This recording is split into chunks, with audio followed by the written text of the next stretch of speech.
আচ্ছা, পার্শে মাছের ঝাল খেতে কার কার ভালো লাগে? আমার কিন্তু পার্শে মাছের ঝাল খেতে খুবই ভালো লাগে। কিন্তু বাইরে যেহেতু খুবই গরম পড়েছে, তাই পার্শে মাছের ঝালটা আজকে হালকা পাতলাভাবেই রান্না করব। সর্ষে বাটা দিয়ে একটু হালকা সেই মতনই সর্ষে আর লঙ্কাটাকে শিলে বেটে নিয়েছিলাম। আর আমি চেষ্টা করি শিলে মশলা বেটেই রান্না বান্না করার চেষ্টা করি।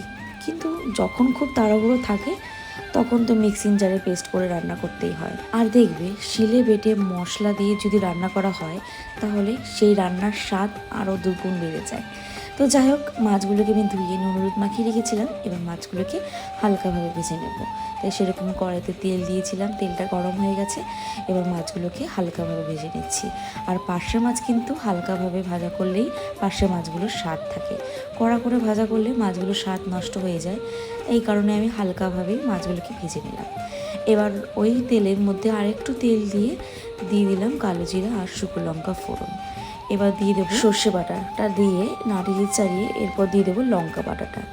এবার পরিমাণ মতো নুন, হলুদ আর সামান্য পরিমাণ স্বাদ ব্যালেন্সের জন্য চিনি দিয়ে দেবো। আর যেহেতু সর্ষে বাটা দিয়েছি, মশলাটা কিন্তু বেশিক্ষণ কষাবো না। সর্ষে দিলে কিন্তু দেখবে মশলাটা তিতো হয়ে আসে বেশিক্ষণ কষালে। তো এই কারণে আমি হালকাভাবে একটু মশলাটা কষিয়ে এবার জল দিয়ে দেবো। আর আমি যেহেতু মাছের একটু ঝোল টাইপেরই করতে চাইছি, তো এই কারণে জলটা একটু বেশিই দিয়েছি।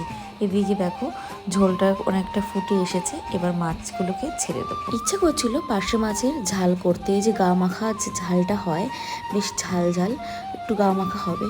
কিন্তু ভাবলাম যে বাইরে যেহেতু খুবই গরম পড়েছে, একটু হালকা পাতলাভাবেই পার্শে মাছের ঝালটা করি। তাই সেরকমই একটু ঝোল ঝোলভাবেই রেখেছি। এদিকে ঝোলটা কিন্তু অনেকটাই শুকিয়ে এসেছে। এবার দিয়ে দেবো চেরা কাঁচা লঙ্কাটা, একটু ফুটলেই নামিয়ে নেব। রান্না হয়ে গেল পার্শে মাছের ঝাল। রেসিপিটা তোমাদের কেমন লাগলো অবশ্যই কমেন্টে জানাতে ভুলো না। আর এই গরমে কিন্তু বেস্ট খাবার বলতে পারো পার্শে মাছের হালকা পাতলা ঝাল রেসিপি।